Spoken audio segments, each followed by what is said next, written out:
If wishes came true, I wish for you, baby, wishing on a star tonight. You can't change the date, the time, your fate, so you gotta be ready to fight. Minutes seem like hours, baby, time can be so damn mean. I wish to God. My name is Lenny Zenith, and I'm a musician born and raised in New Orleans, currently living in New York City, but hoping to return soon. Yeah, that's excellent. I'll be glad to see you come back, man, especially with all the service you were talking about before we started the show. I think that's going to be really beneficial, man. How did you get a start in music? Playing music, both my parents were musicians. My dad was a preacher. My mom's from Cuba, and he played the violin, and she was a pianist and an excellent singer. So it was just kind of in my blood from when I was born. Mm-hmm. And I didn't really, because I grew up in church, we didn't listen to a lot of pop or rock music at home. We listened to a lot of classical music and show tunes and whatnot. But honestly, when I was about 15 or 16, my friend would sneak me out of the house. I was living in Plaquemines Parish at the time. Okay. Even though I'd grown up in New Orleans, but I was living in Plaquemines Parish, and she would sneak me out of the house from Buras all the way to the French Quarter to go see Little Queenie play at a little bar. Okay. In the French Quarter. And it was the first time I'd ever seen like live music that wasn't church music. And somebody so freaking amazing as Lee, who then ultimately we ended up becoming friends and performing together. But so music was just all my, I took piano lessons early on, and then I really wanted to play guitar, but my parents wanted me to play piano. But ultimately I got a guitar. I taught myself how to play. And then around high school, I auditioned for NOCCA, and by the skin of my teeth made it in because I played some jazz tune or Over the Rainbow, like a jazzy version on the piano. And the counselors at NOCCA said, I don't know what you're playing, son, but it ain't jazz. Okay. But I did my time at NOCCA, and I was lucky enough to be there with Wynton and Branford, Terrence Blanchard, all these amazing people, Jean-Michel Charbonnet, Donald Harrison. And I really thought that I would go to the conservatory and do something serious, but they basically said, you don't have it. You really should have started when you were 4 or 5, stuck with it, and, you're not going to make it into the schools that your friends are going to, like Juilliard or Northwestern or Oberlin. So I got a little bit upset about that because I was, how old are you in high school? 17, 18. And I said, well, screw it. I'm just going to play punk rock. And I had been listening to a lot of Ramones and Talking Heads and Blondie and the Sex Pistols and, the Stranglers and all that stuff. And so I just started my first band like in high school, which was RZA. Okay. But actually that's not true. I had a cover band sort of before that, and we did a lot of what is now considered classic rock, like Yes and Styx and Led Zeppelin and Sure. stuff like that. But ultimately my first band was, right upon, not even before I graduated, we were doing, punk shows at Jed's and Tupelo's Tavern and Jimmy's pretty early on. Yeah. Little Queenie you mentioned, I think they were Little Queenie and Percolators was on the first bill at Jimmy's. I interviewed him. Yeah, absolutely. They opened the club, and Lee and I had become friends after I had snuck out and seen her play as a duet. I was right before the Percolators.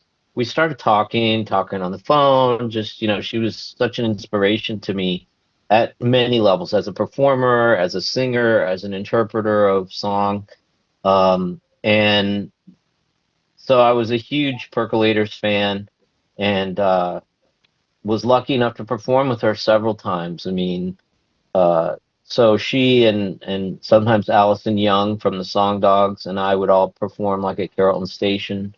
But what was cool was, I didn't know what I was doing whatsoever. Like I said, I hadn't listened to that much pop or rock music. And my friends to this day still make fun of me because I have such a limited frame of reference when it comes to to music, pop music from anything prior to 1980. Okay. Because I didn't have older siblings to turn me on to records and stuff. But Right. right when RZA started, we somehow got the attention of Figaro and Ed White at White Oak Productions, and he got us on a bunch of cool bills, including like opening for XTC at Old Man Rivers, opening for Ian Hunter at Old Man Rivers, opening for Iggy Pop and well, not Iggy Pop, U2. My girlfriend at the time got me the gig with Iggy Pop. And then, probably one of the biggest shows was opening for U2, but we also opened for the Gun Club, Marshall Crenshaw, The Replacements, Aztec Camera, X. I could list a bunch of people, but that was like a huge, boost to anybody's ego and career because you got to get in front of a lot of people. Yeah. So I have to think my bands were pretty good to have been opening for those bands. What do you think was the snag with NOCCA? Was it your upbringing and more classical? Like, was the cadence? What was the problem, do you think? The problem was, look, I don't know if you ever spent time around somebody who's like a super accomplished musician who has studied piano or voice or even, trumpet, from an early age. And if you know anything about Ellis Marsalis, he was a bit of a taskmaster.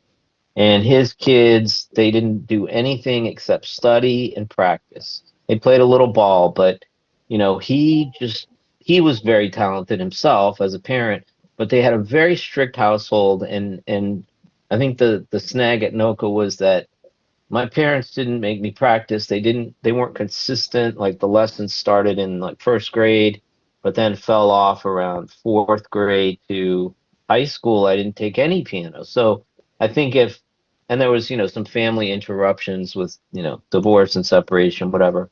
So I think continuity is really important, especially if you have a kid. Like if they show an interest or an aptitude in something like music, and they like it, get them to stick with it. And part of that is practicing, and that goes for anything, whether it's learning to play lead guitar or singing or writing. It's just stick after it and build some sort of work ethic around it.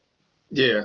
Well, conversely, I'm sure that you would agree that learning the way that you did amongst other bands and on stage kind of on the fly had its advantages as well, It really did. I don't know if you've ever heard this saying, art school kills art. Okay. You get somebody that's, preternaturally talented and they can draw or paint or whatever, and then they end up going to RISD or something, and all that education screws up their creativity. Sure. So yeah, there was a balance. I mean, I think one of the things that's made me professionally successful, just like in work and whatever, was being in a band, because you have to like book rehearsals, write the songs, make a set list, book the gigs, set up the gigs, collect the money, distribute the money, So it was trial by fire, and I think you're right. Being in these garage bands, was a real education. In a different kind of way. I got you. I was going to ask if NOCCA turning you down kind of burned you enough to make you try twice as hard, or I'll show you, you know what I mean? You kind of nailed it. Like they didn't turn me down. They just basically said, you're not going to these conservatories that you wanted to go, because I wanted to be a conductor, right? Okay. But it did piss me off enough to say, you know what? I'm going to work twice as hard to do this other thing. Yeah. And punk rock just spoke to my aesthetic at the time. I mean, also like, skate bands like Agent Orange and Jodie Foster's Army. And yeah, I did work really, really hard. Not to say I didn't have a few missteps, some of which are pretty funny. But yeah, finally I got to the point where I wanted to be, and my bands did well. But the thing about, not to knock New Orleans, because I love New Orleans, it's my home, I wrote a song about it. I never felt like New Orleans was gonna take my music seriously because I wasn't playing Zydeco, I wasn't playing R&B, I wasn't playing, jazz, I wasn't playing bebop, I wasn't in a jam band.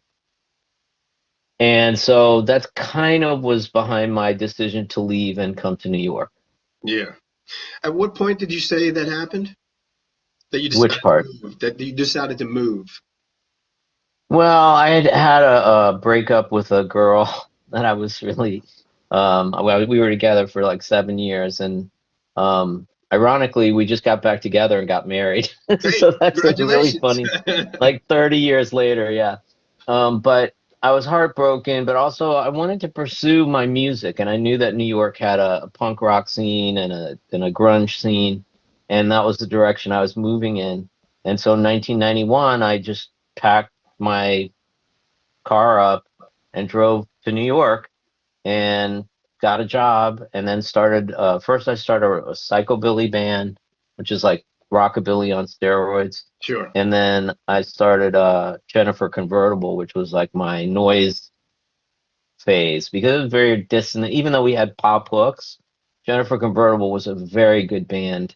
That I mean, we recorded with Wharton Tears, who produced Helmet, Dinosaur Jr., Sonic Youth, a bunch of great bands, and Wow. it Yeah. was we were pretty popular for a while during the 90s, and it was a really noisy, loud band, which was a lot of fun. Yeah. But yeah, and then I had other bands after that, but it was an interesting time. Yeah. You mentioned earlier, and I can relate to it, that your friends kind of make fun of you sometimes because you have a limited range when it comes to certain music genres before certain times. And I've kind of found that fun because growing up, I was never into punk, and now I'm going back and discovering like the Stooges' work, and just kind of parsing that out and making my own playlist, and Right. reading up about these people, and then you start to look to see if they have any documentaries on them and things like that. So it's like a rediscovery, and I feel like it's untainted by whatever became of them, because in your mind they're new. You know what I'm saying? And Yeah, you have yeah, such a that's a good respect for point. them, you know? And I mean, being a musician, sometimes you're surrounded by people who were obsessive about collecting albums or collecting records, and they'd read like all the liner notes. And this was way before the internet. They would, just read as much as they could about the band, the songs, the producers, and they listen to albums over and over again, and they know every song. And I'm surrounded by people like that all the time, friends that have like at least 1,000 albums. And I'm like, oh, I never heard of that band, or they're like, what? Um, but yeah, it is like a rediscovery. I mean, I'm doing a show in a couple of weeks. It's a yacht rock tribute, Uh-huh. which was the music I probably hated the most in the 70s and 80s. Um, but there's a great documentary about yacht rock on HBO or whatever. And it's just when you look at the musicianship and the camaraderie and the way these songs came together, and these powerful, amazing, talented musicians that came together, even though the songs were a little bit flaccid.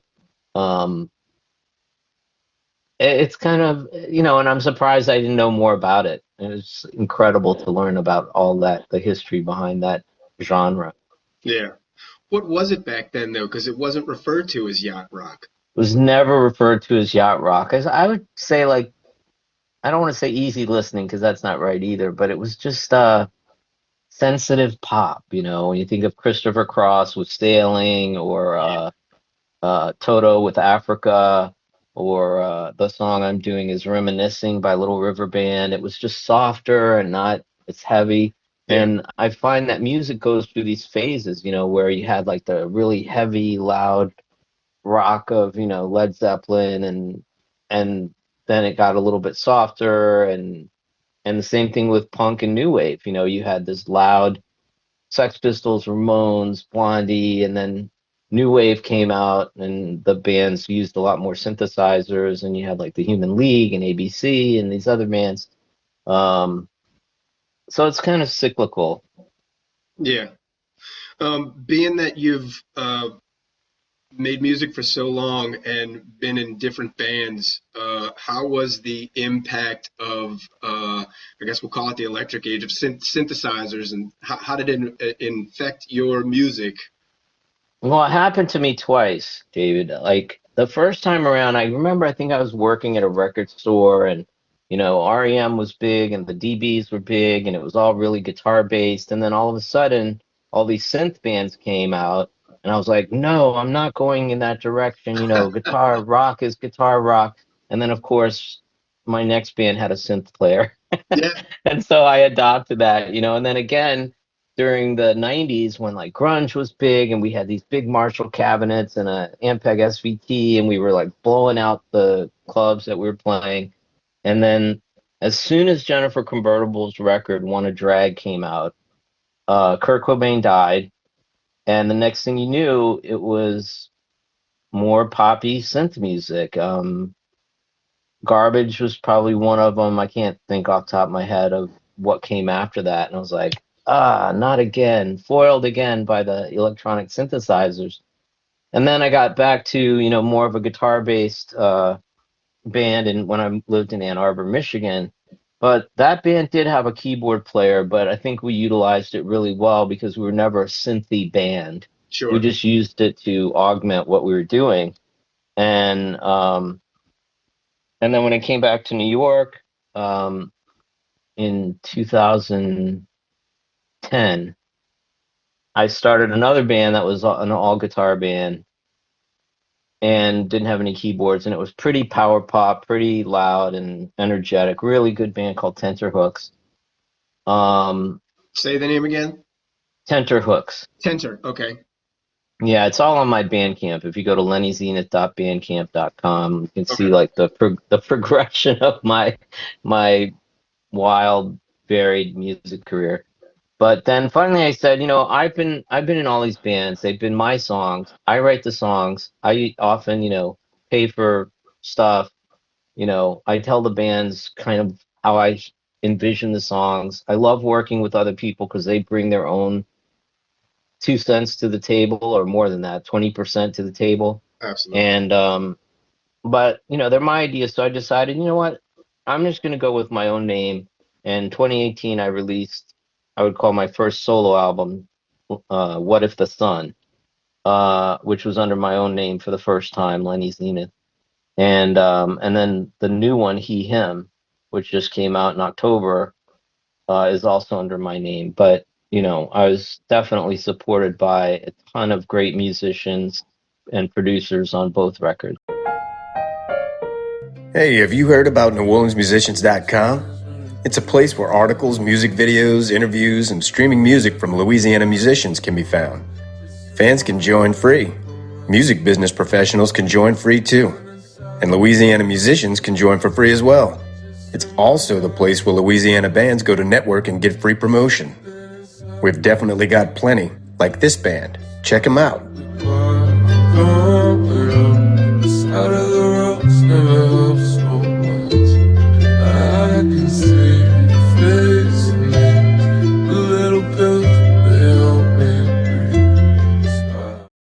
I kind of asked myself that question about synthesizers and when they first started coming into music, and I was surprised to hear who had used them, how far back it went. Hall & Oates, one of them, and Van Halen, I believe, with Jump. It was centered around the synth. I mean, the intro, is a big synth sound. And it just didn't occur to me until I started to ask myself that question and go back and look, because they were such an integral part of music, especially in the 80s. They shaped the sound. Yeah. To have them as an element in your band, I mean, it fills empty spaces and stuff, but it really does. You have to use it in a certain manner, because I guess you will inadvertently project a different sound from your band if you center yourself too much around them. Do you know what I mean? Yeah, and I think if you listen to the new record, like you'll hear the songs. Yeah. But underpinning most of them, not all of them, but most of them, is this synth sound that sometimes is just a pad. or something to give it a little bit more body and fill out the sound. Yeah. And I was lucky enough to have Tommy Mandel play on some of the record, and he was Bryan Adams' keyboard player for years and years, and but he's also played with the Clash and the B-52s and like 20 other bands that are phenomenal. So he knew where to put certain sounds that make it work. Yeah. I also know that it can be a daunting task. I'm always traveling, so I'll be on a digital audio workstation and kind of stuck to the grid, if you will. And it's a daunting task to humanize something that's coming from a synthesizer, a computer, especially rhythm. It can be. Yeah, it can be. I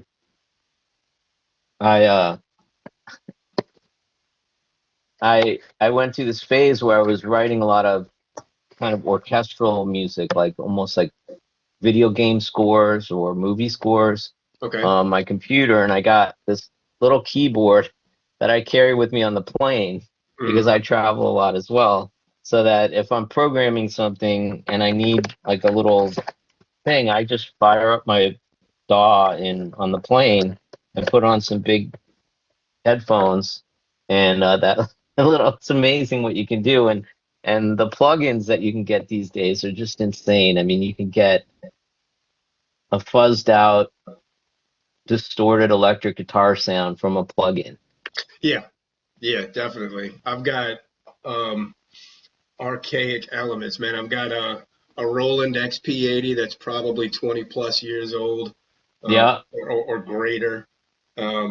And like you were talking about the friends with the albums, I'm just an audio. I have over 108 tracks in that box over there right now. Oh, nice! And wow. I can't bring myself to let go of them, even though every other time I play one of those 8 tracks, I end up having to take it apart and glue it back together because the glue is so old, That's bringing back memories, man. Because I'll tell you, one of the most influential records of my life, and people will be like, no duh, was Elvis Costello's "My Aim Is True."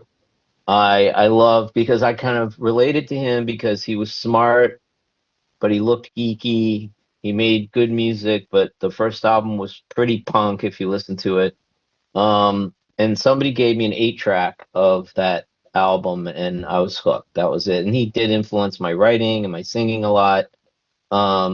Maybe a little too much, because I'm always compared to him, which gets tiring after a while. But that's a core memory for me is the 8-track, and it was, my friend had a portable 8-track player back in the day. Yeah. And I'd pop that thing in. I was like, wow, this is the future of music, man. These big portable tapes. Yeah, that was a big deal. Yeah, I've got the album collection too, man. So I really like going through all of that stuff. I didn't have any older siblings to introduce me to that sort of thing, but I mean, my parents were both into music, so they had a few albums, and I had some uncles that were, maybe 10 years my elder, 12 years my elder, and I could dig through their stuff, maybe when they were looking, maybe when they weren't, I don't know. And what part of town did you grow up in? I grew up near the Huey P in River Ridge. And, I mean, I'd moved all over Metairie. By the time I got to high school, I'd lived in all parts of Metairie, Kenner, Harahan, River Ridge area. And just as a child, I don't know, it grabbed me. My grandmother had a piano in the house, and I would sit down and just plunk something out, and I just felt tranquil afterwards, and it was an unmistakable sensation, Nice. I took about a year of theory, but didn't really stick with it. But I never did let that go. I always had a keyboard or something with me that I could play on, You were talking about being on the plane and writing on that little thing. How does the maybe you could unpack the songwriting process for everybody? How does it hit you, and where do you start? For me, it comes different ways. I was actually supposed to write a theme song for a podcast that I'm co-hosting. That's supposed to sound like a cross between disco and 70s sitcom. I'm like, oh my God, I don't even know where to start. I'm gonna have to listen to like 10 different songs. But I would say some of my favorite songs are the ones that I've written. They just come out so organically, like they're really manna from heaven. They're like a gift that just come out of nowhere. And the song and the lyrics will often come out in anywhere from 15 to 30 minutes. I'll have it done. Okay.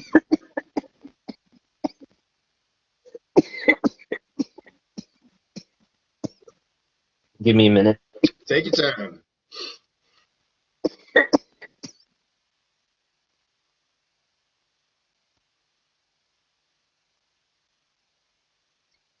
I swallowed wrong.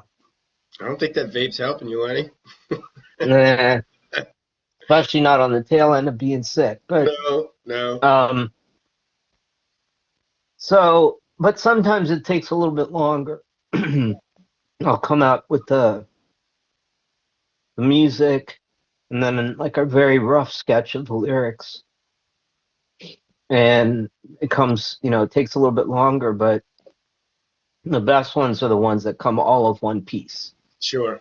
Is it a reflection of how you're feeling at the time, or do you go back in time to an experience of yours to draw from, or is it just at random? It's almost always a reflection of how I'm feeling at the moment.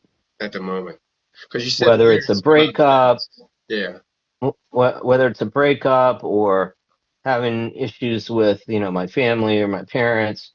I wrote this one song called Beards of Gray because I didn't have a band at the time. And I was missing, as you may know or understand, sometimes the closest relationships you make in your life are with bandmates because you spend so much time together crafting music, which is very personal. And so I wrote Beards of Gray talking about, do you remember when we used to go on tour? Do you remember when we crashed the van into White Castle?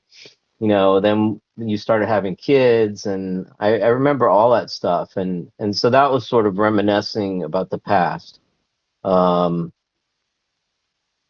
yeah, generally it's about what's going on in that moment. Yeah. I find that when I'm writing music, it's all or nothing. If I'm not willing to sit through until that muse has passed or used me, then I may never revisit that project again, or maybe it'll take 6 months and I'm not as inspired. Like, you have to make yourself available at the moment and let it run its course, or else, you know what I mean? Absolutely. And I can't tell you how many snippets of half-done songs I have in my hard drive where I started something, I'm like, that's not going to work. Oh no, that's not good. Yeah. And I'll probably I don't know if I'll ever get back to them, maybe after I quit working in the summer, but even in making this last album, it was supposed to have 11 songs on it. And 2 of them, the producer, my friend, who's the bass player and also lives downstairs and has this kick-ass studio, James Pertusi, he was like, I just don't think these 2 or 3 songs are going to work. I was like, damn. But, I gave him almost complete control because I don't always make the best decisions. So, and it turned out to be, a very strong 9-song album. So, but it's so different from everything else I've ever done. So I see it as a progression from, more simplistic power pop and punk, new wave, to a full like orchestral pop with still that thread of dissonance and sort of biting chords structures. But it was a great experience. You so you share the reverence for the album and the liner notes and all of those things. So I got to ask, in releasing your own music, because those bodies of work obviously kind of take the listener on a journey, and it's a complete body of work in my eyes for a reason, because it starts you somewhere and then it delivers you to somewhere. Do do you draw from that at all when you're, because you said you gave him kind of creative control over that. Do you draw from that when you're assembling these things? Because I'm sure you had more than 11 total that you were considering for the latest release.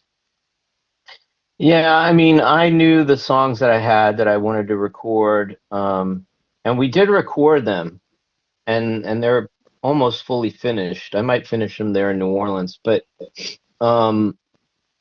you know, I trusted him to make the call to say this is not as strong of a song, or the way it was recorded was not quite right, or it doesn't stand up to the other songs. It was hard because it's sort of like giving up one of your children. Yeah. I don't have kids, but if I did have kids, I would imagine I'd be like, but I love that song. Yeah, it's my baby.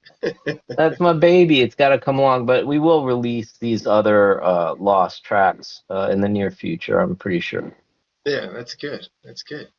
When you come down to New Orleans, do you envision the continuance of a solo career, or do you envision maybe hired gun, or what do you think? Well, I will never be a hired gun because I'm not that good of a guitar player. I definitely would play my own songs, but I've also developed a real love for jazz standards, you know, so like doing kind of a Rat Pack thing with a couple of different friends like Sinatra, Dean Martin, Sammy Davis Jr., you know, Judy Garland, and doing sort of a nightclub act, sort of kind of along the lines of what David Johansen did when he left the New York Dolls and he did Buster Poindexter. Okay.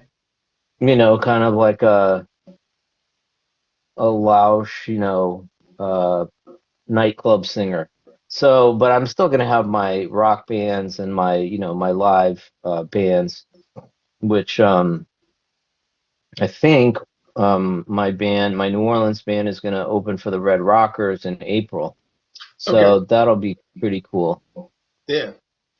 Well, that's cool, man. I hope that it's everything that you need it to be at this point in your career. I mean, I would hope that you're surrounded by things that feed your soul, you know. Exactly, and that's totally what I'm hoping to do. I mean, I've had to hold a straight job for like 30 years because I needed health insurance and I needed a steady paycheck. Yeah. Which, you know, some people who just say, screw it all, just, you know, take a job, go on the road and come back and find another job. A lot of my friends who are full-time working musicians, they don't have health insurance, and a couple of them have died because they didn't get the care that they needed. Yeah. So I'm lucky about that, but if I can figure it out, I might also go back to school and study composition and theory at Loyola. Okay. So I can take this orchestral composition stuff more seriously. Yeah. We've had, if you want to call it, some migrants trickling down. Of course, it happens all the time, but my personal run-ins have been Dean Zucchero was from up there, and Sean Riley, and both like blues-based guys. And Dean actually started his own label now, Pugnacious Records. And oh, nice. on it, yeah. And he did well, man.